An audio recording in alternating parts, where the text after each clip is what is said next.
오늘 읽은 본문은 이스라엘이 이 전쟁터에 언약궤를 가지고 왔다가 완전히 패배하고 언약궤마저 빼앗기는 장면입니다. 이스라엘의 이 대표적인 잘못된 신앙으로 우리가 알고 있습니다. 잘못된 신앙, 틀린 신앙. 그런데 이게 정말 그럴까? 이 언약궤 신앙이 진짜 잘못된 신앙일까요? 만약에 이게 잘못됐다면 왜 잘못됐습니까? 고대 이스라엘 시대의 하나님은 이 전쟁의 하나님으로 알려져 있었습니다. 야훼, 여호와, 야훼라고 불렸던 이 신은 특별히 전쟁을 잘하는 신으로 유명했습니다. 왜냐하면 출애굽이라는 그 기적을 일으켰기 때문입니다. 재정일치의 시대에 그 나라의 군사력이 강하다라는 것은 곧 그 민족이 그 나라가 섬기는 그 신이 강하다, 그 신이 센 신이다라는 뜻이었습니다. 그래서 당시에는 애굽의 신들이 세계에서 가장 강한 신들이었습니다. 왜냐하면 애굽이 세계의 패권 국가였기 때문이죠. 그런데 어느 날 갑자기 야훼라는 신이 애굽의 신들을 차례차례 다 꺾어버리죠. 그게 이제 10가지 재앙이었거든요. 그리고 이스라엘이 출애굽에 성공합니다. 그러면서 애굽의 군대를 그 홍해에다가 수장시켜 버리지 않습니까? 그래서 히브리 민족이 가나안에 입성했을 때 온 땅의 거민들이 벌벌 떨었습니다. 저 민족의 신이 싸움을 엄청 잘한다 하면서 완전히 쫄아 있었어요. 이 소문이 퍼진 거죠. 그 강하다는 애굽의 신들도 야훼 앞에서는 꼼짝도 못하더라. 이 비유를 하자면 갑자기 등장한 이 신인 루키, 이 격투기 선수 신인 루키가 어느 날 갑자기 세계 탑 랭커들을 차례차례 꺾은 다음에 세계 챔피언까지 무찌른 거, 침몰시킨 겁니다. 그리고는 세계 챔피언 벨트를 두르고 지금 동네 체육관에 등장한 거예요. 한판 붙자고 하는 거죠. 관장 나와라, 한판 붙자. 그러니까 쫄지요.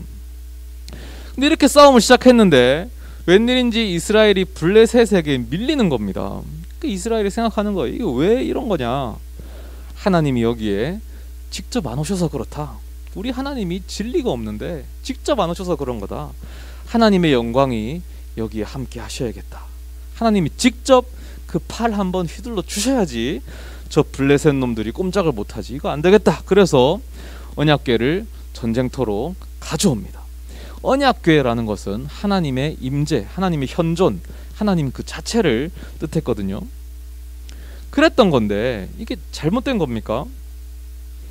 이 어디가 잘못됐죠? 만약에 이 언약궤 신앙이 잘못된 거라면 똑같이 비난받아야 되는 대상이 있습니다. 누구냐면 바로 다윗이에요. 오늘 이제 언약궤를 뺏기잖아요. 이 빼앗긴 언약궤를 언제 찾냐면 사무엘 하에서 다윗이 이제 다시 되찾는데 언약궤가 돌아올 때 다윗이 기뻐서 춤을 춥니다. 하나님을 되찾은 것처럼 기뻐해요. 만약에 언약궤가 그냥 나무 괴짝에 불과한 거라면 다윗이 춤을 추며 기뻐한 것도 잘못된 겁니다. 근데 왜 다윗은 괜찮고 이스라엘은 비난받는 거예요? 언약궤는 단순한 나무 괴짝이 아니었어요. 오늘 본문 뒤에 보면 언약궤가 이렇게 블레셋 땅으로 빼앗긴 다음에 가는 곳마다 그 땅에 저주를 내려요. 그러니까 다윗의 그 기쁨이 괜한 기쁨이 아니었다는 거죠. 언약궤는 분명히 하나님의 임재와 그 현존을 상징해요. 그런데 문제는 다윗의 믿음을 긍정하게 되면 자연스럽게 이스라엘의 믿음도 긍정해야 되는 거죠. 그러니까 이스라엘은 지금 위기 상황에서 하나님의 임재를 구한 겁니다. 사실은 아주 당연하고 상식적인 신앙입니다. 블레셋이라는 이 직면한 위기 앞에서 하나님께 도움을 구한 거예요. 그런데도 오늘 성경은 이스라엘의 이 신앙이 틀렸다라고 말합니다. 왜냐하면 이스라엘이 크게 지잖아요. 언약궤가 오기 전에는 패배해서 4,000명이 죽었는데 온 이후로는 3만 명이 죽어요. 그리고 언약궤도 뺏기죠. 분명한 메시지입니다. 이 신앙은 잘못됐다. 근데 사실 여러분, 이 신앙 우리가 가진 신앙이지 않습니까? 위기 상황에서 하나님의 임재를 구하는 신앙, 어려움 속에서 하나님의 도움을 찾고 그 도움을 간절히 바라는 신앙. 하나님, 이 문제 해결해 주십시오. 이게 우리의 기도고 우리의 믿음이고 우리의 신앙생활이잖아요. 근데 성경은 말합니다. 그거 틀렸다. 그렇게 하나님 믿다가는 망한다. 여러분, 그렇게 하나님 믿으면 망합니다.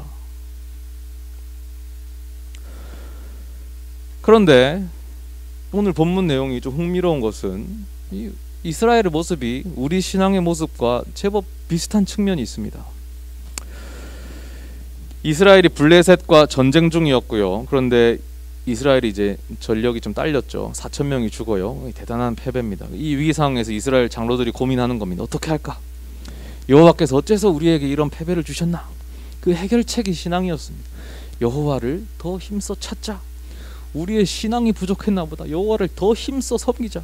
우리의 신앙적 열심을 보여드리자. 언약궤를 가져와라. 그래서 우리의 이 전쟁이 예배가 되게 하자. 우리랑 비슷하잖아요. 야, 왜 이렇게 인생이 어렵나? 왜 이렇게 나에게 어려움이 닥쳤나? 왜 일이 풀리지 않나? 혹시 내 죄 때문인가? 내가 하나님을 열심히 안 찾았나? 내가 하나님과 너무 관계가 안 좋았나? 야, 이제 정신 차리고 기도 좀 하자. 예배도 좀 드리고 교회도 좀 가고 하나님을 찾자. 이스라엘이 사람을 보내서 여호와의 언약궤를 가져옵니다. 그 언약궤가 이스라엘 진영에 도착하거든요. 그때 온 이스라엘이 극도로 흥분합니다. 큰 소리로 외칠 때 온 땅이 진동하고 울렸대요. 아까도 말씀드렸지만 언약궤는 여호와의 임재와 현존을 상징합니다. 일반 백성들이 언약궤를 볼 기회가 없어요. 평생을 가도 보기 힘듭니다. 왜냐하면 언약궤는 성막의 지성소 안에 보관되고 그 지성소는 대제사장만 들어갈 수 있거든요. 그러니까 아주 신비한 성물입니다. 그런데 그 성물이 이제 눈앞에 나타난 거죠. 그러니까 이스라엘은 정말로 여호와의 임재를 눈앞에 목도한 것 같은 그런 벅찬 감격을 느끼는 거예요. 그래서 흥분할 수밖에요. 그렇게 간절히 바랬던 그 기도가 이제 이루어질 것만 같은 거죠. 야, 하나님이 여기 계시다. 이제 블레셋은 끝났다. 우리가 승리한다. 큰 소리로 외치고, 그러니까 온 땅이 막 울리는 겁니다. 우리도 그럴 겁니다. 어려움에 부닥치고 해결책이 필요해서 하나님을 찾았어요. 기도를 했죠. 근데 응답을 받았다고 생각해 보세요. 어떤 영적인 체험을 하는 거예요. 마치 언약궤를 보는 것처럼 영적인 실체를 만나요. 이제 내 간절한 바람이 이루어질 것 같아요. 얼마나 기쁩니까? 온몸에 막 전율이 돋겠죠. 땅이 울리는 것처럼 온몸이 울리겠죠. 지금 그런 반응을 이스라엘이 하고 있습니다. 이스라엘의 경험이 우리의 경험과 일치합니다. 근데 이스라엘이 마주하고 있던 그 문제가 블레셋이었잖아요. 이스라엘이 이런 영적인 체험을 하고 난 뒤에 그 문제가 어떻게 됩니까? 해결됩니까? 해결되지 않아요. 어이가 없는 것이 오히려 블레셋 이놈들이 더 큰 힘을 받습니다. 얘들아, 큰일 났다. 저기 그 유명한 전쟁의 신 야훼가 오셨다. 야훼가 누구냐? 애굽을 박살낸 신이잖아. 우리 이제 다 죽은 목숨이다. 그러니까 이왕 죽을 거 후회 없이 죽어보자. 오늘 미련 없는 싸움을 하자. 대장부의 전쟁을 하자. 이러면서 전투력이 급상승합니다. 이 전투력 버프가 이스라엘에게 붙어야 되는데 블레셋에게 붙어버리죠. 그래서 이스라엘은 더 크게 패배하고 언약궤도 뺏겨버립니다. 이스라엘이 믿음으로 싸웠는데 왜 패배했을까요? 우리는 믿음으로 싸우는데 왜 세상에 패배할 거예요? 왜 세상에서 무기력할 거예요? 기도하고 예배하고 할 거 다 하는데 왜 자꾸 지는 걸까요? 믿음이 잘못됐기 때문입니다. 우리의 믿음이 잘못됐어요. 그러면 바른 믿음은 무엇이겠습니까? 이스라엘이 하나님을 구한 것 자체는 좋았습니다. 그걸 틀렸다고 하면 안 되겠죠. 그런데 이스라엘이 잘못된 것은 그들이 하나님을 이용하려고 했다는 점입니다. 그들은 그들의 목적과 욕심에 하나님의 임재를 이용하려고 했습니다. 장로들이 회의하잖아요. 언약궤를 전쟁터로 가져와야겠다. 그 과정에서 하나님 앞에 순종이나 기도나 전혀 등장하지 않습니다. 회개도 없고 그냥 눈앞의 문제를 해결하는 데에만 급급합니다. 거기서 하나님을 이용하죠. 그렇게 해서 언약궤가 등장하는데 이 언약궤는 좋게 말하면 좋지도 않지만 좋게 말하면 스포트라이트를 받는 아이돌 연예인이고요. 나쁘게 말하면 동물원 원숭이나 환호받는 돌고래에 불과합니다. 그들이 환호하고 그래서 땅이 울렸잖아요. 근데 그거 아무 의미 없습니다. 우리가 때로 하나님 안에서 신비 체험할 수 있습니다. 하나님께 응답받은 것 같고 소름이 돋는 것 같고 뭔가 깨달은 것 같고 그 엄청난 신앙 체험 같잖아요. 근데 별 의미 없어요. 오히려 그 체험은 물론 그게 좋은 거일 수도 있는데 한편으로 그 체험은 내 욕심이 이루어진 데서 오는 기쁨일 수도 있어요. 잘 살펴야 돼요. 내가 너무 원하던 게 성취되니까 그게 기뻐서 막 희열이 느껴지는 거죠. 마치 아이들이 간절히 바라던 장난감을 이게 부모가 사주면 어떻게 하면 좋아서 춤을 춰요. 우리 아이들 그러거든요. 너 사달라고 쪼르던 거 사주면은요 막 좋아서 온몸으로 춤을 춥니다. 막 벌벌 떠 막 소리를 지르고 막 떨어요. 우악 춤춰요. 온몸이 떨려. 우리가 느끼는 기쁨도 그런 것일 수 있는 거예요. 그냥 내가 바라던 것을 얻었기 때문에 느끼는 만족감, 내 욕심이 이루어진 기쁨. 만약 그런 거라면 그거는 하나님과 관계가 없습니다. 실제로 이스라엘은 엄청난 떨림을 느꼈지만 그 직후에 블레셋에게 처참하게 짓밟힙니다. 이스라엘은 자기의 음성을 줄이고 하나님의 음성을 들었어야 됐습니다. 그들이 원하는 게 아니라 하나님이 원하는 것에 귀를 기울여야 했죠. 그들의 신앙이 틀린 이유는 그들이 하나님께 순종하지 않고 자기 욕심대로 행했기 때문입니다. 그냥 겉으로만 신앙의 모습을 흉내내고 있었을 뿐입니다. 그럼 어떻게 하나님의 음성을 들을 수 있느냐? 그 모범이 사무엘을 통해서 소개되는데 오늘 본문 1절이 이렇습니다. 사무엘의 말이 온 이스라엘에 전파되니라. 그 1절이 사실 3장 마지막 절과 연결되는데 마지막 절이 이랬습니다. 여호와께서 실로에서 다시 나타나시되 여호와께서 실로에서 여호와의 말씀으로 사무엘에게 자기를 나타내시니라. 그러니까 그 시대에 사무엘만이 하나님의 음성을 들었거든요. 그리고 사무엘이 그 음성을 온 이스라엘에게 전하고 있었어요. 그러니까 사실 장로들은 그 사무엘을 통해 하나님의 음성을 들을 수 있었어요. 근데 안 들은 거죠. 어쨌든 사무엘은 그럼 어떻게 하나님의 음성을 들을 수 있었느냐? 그 자세가 달라요. 그게 사무엘상 앞에 나오는데 사무엘의 어린 시절, 사무엘이 그냥 자려고 누웠는데 아무것도 안 합니다. 그냥 누워 있어요. 그때 하나님의 음성이 들려요. 하나님이 사무엘을 부르십니다. 사무엘아, 사무엘아. 이 차이를 아시겠어요? 사무엘이 필요에 의해서 하나님을 찾은 게 아니고 하나님이 사무엘을 찾으십니다. 그리고 사무엘은 이렇게 응답합니다. 여호와여 말씀하옵소서, 주의 종이 듣겠나이다. 이 종의 자세로 들었죠. 내가 주인이 돼서 하나님을 이용하는 게 아니고요, 하나님이 주인이 되시고 나는 그 명령에 따르는 종이 되는 거예요. 내 욕심을 버리고 귀를 여는 거죠. 이런 자에게 하나님이 찾아오십니다. 내 욕심도 버리고 목적도 버리고 그저 하나님만 바라는 자세. 여기에는 가슴 떨리는 흥분도 없고 땅을 흔드는 진동도 없습니다. 하지만 바른 믿음과 하나님의 음성은 있습니다. 그런데 물론 이런 믿음은 어렵죠. 왜냐하면 우리는 항상 바라는 게 있거든요. 목표가 있고 소원이 있고 계획이 있어요. 근데 그런 걸 다 내려놓는다는 게 어디 쉬운 일입니까? 이런 질문이 생길 수 있어요. 아니, 하나님은 구하는 자에게 주신다고 했고 그래서 구하라고 하셨는데, 근데 이걸 무조건 잘못됐다고 하면 도대체 어떻게 신앙생활을 하란 말입니까? 그럼 기도는 어떻게 합니까? 엘리에셀이라는 사람이 있습니다. 아브라함의 몸종이었는데요, 아브라함이 그 아들 이삭의 아내감을 찾을 때 엘리에셀을 보내서 찾게 하거든요. 엘리에셀이 그래서 그 여인을 찾을 때 우물가로 갑니다. 왜 우물가에 갔냐면 우물가가 이제 그 당시에 여인들이 가장 모이는 장소입니다. 핫플레이스죠. 헌팅 핫플레이스입니다. 이제 거기 가가지고 누가 이제 아내가 될지, 하나님이 정해주신 짝이 누구일지 찾기로 합니다. 그래서 기도합니다. 하나님, 이제 여기서 제가 여인을 만나면 일단 물 좀 달라고 하겠습니다. 그때 만약에 그 여인이 나에게도 물을 주고 제가 끌고 온 이 낙타들에게도 물을 준다면 그 여자는 하나님이 정해주신 여자인 줄로 제가 알겠습니다. 하나님의 응답이신 줄로 제가 확신하겠습니다 라고 기도합니다. 근데 그 기도가 미처 끝나기도 전에 한 여인이 가까이 옵니다. 근데 일단 너무 예쁘니까 이 여자인가 싶어요. 실제로 성경에 적혀있습니다. 예쁘다고. 예쁜 여자가 오니까 엘리에셀이 이제 말을 걸어요.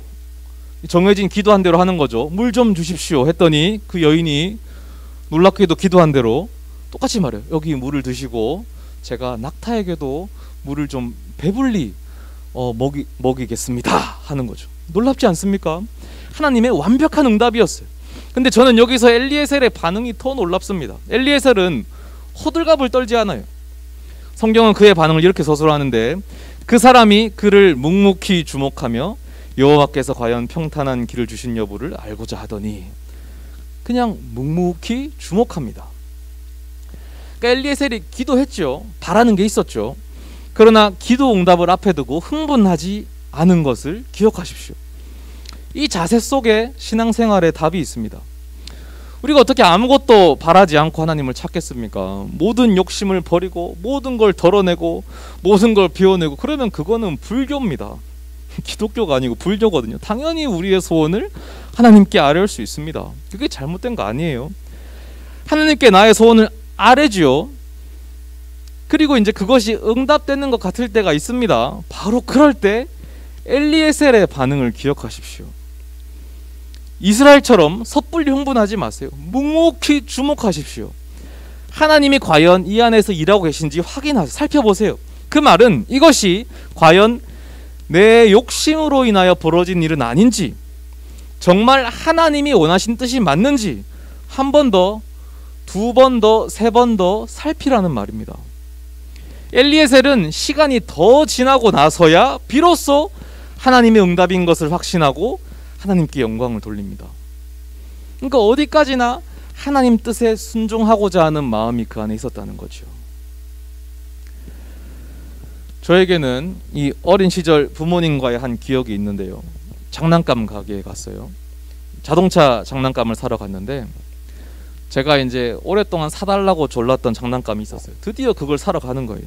근데 막상 가게에 갔는데 그 가게에 전시되어 있던 다른 장난감에 제가 눈이 돌아간 거예요. 고집을 피우면서 저걸 사달라고 했어요. 난 저게 사고 싶다. 근데 부모님은 그게 별로라고 평소에 사려고 했던 걸 사자고 하셨어요. 근데 제가 고집을 피웠습니다. 아니다, 나는 이게 더 좋다. 계속 이걸 만지작하면서 난 이거 사고 싶다. 결국 제 고집이 부모님을 이겼습니다. 저는 그 두 개의 장난감이 다 이게 흐릿하게 기억이 나요. 부모님이 사고자 했던 것은 여러 개로 분리 합체가 되는 장난감이었고, 제가 급하게 산 장난감은 그냥 이게 땡기면 전진하다가 벽에 부딪히면 뒤집어져 가지고 후진하는 그런 조잡한 장난감이었는데, 당연히 부모님이 사려고 했던 것이 훨씬 비싸고 고급스럽고 좋은 장난감이었습니다. 저는 제 고집대로 그걸 샀다가 하루 이틀 갖고 놀고는 실증나서 구석에 처박아 버렸습니다. 제가 기억이 나요. 왜냐하면 또 내 고집대로 산 거라서 그걸 보고서도 싫다고 말도 못해. 근데 제가 아이를 낳고 키워보니까 그런 일들이 제법 자주 반복이 돼요. 부모가 해주려는 것이 있고 아이가 원하는 것이 있습니다. 열이면 열, 부모가 원하는 것이 더 옳고 더 좋고 더 비싸고 어느 면으로 봐도 다 더 좋습니다. 무조건. 하지만 웬만하면 부모는 아이가 원하는 대로 해줘요. 줘줍니다. 위험한 것만 아니라면 아이 뜻대로 되죠. 아이가 고집을 피우니까. 아이는 자기 뜻대로 됐다면서 좋아합니다. 아까 말씀드렸죠. 막 춤을 춰요. 막 온몸을 흔들어, 엉덩이를 흔들고 막 영적인 체험을 하는 거예요. 하지만 진실은 뭡니까? 언제나 손해보는 건 지들이. 지 손해보고 있어요. 사실 자기들이 뜻을 포기했다면 훨씬 좋은 것을 받고 훨씬 좋은 것을 누리고 즐겼을 거예요. 우리가 우리 뜻을 포기한다면 훨씬 좋은 것을 받고 누리고 즐길 수 있습니다. 우리 뜻을 포기한다고 망하지 않아요. 오늘 설교 제목이 하나님 믿으면 망합니다 이지요. 물론 그 앞에 그렇게가 생략된 말입니다. 그렇게 하나님 믿으면 망합니다. 하나님을 내 아래에 두고 내 뜻을 성취시키는 도구로 믿으면 망해요. 하나님을 주인으로 높여드리십시오. 눈앞에 있는 블레셋 아무것도 아닙니다. 눈앞에 있는 여러분의 어려움 아무것도 아니에요. 내 뜻은 내려놓으세요. 내 뜻을 내려놓으면 하나님의 뜻이 이루어집니다. 열이면 열, 그게 훨씬 더 좋습니다.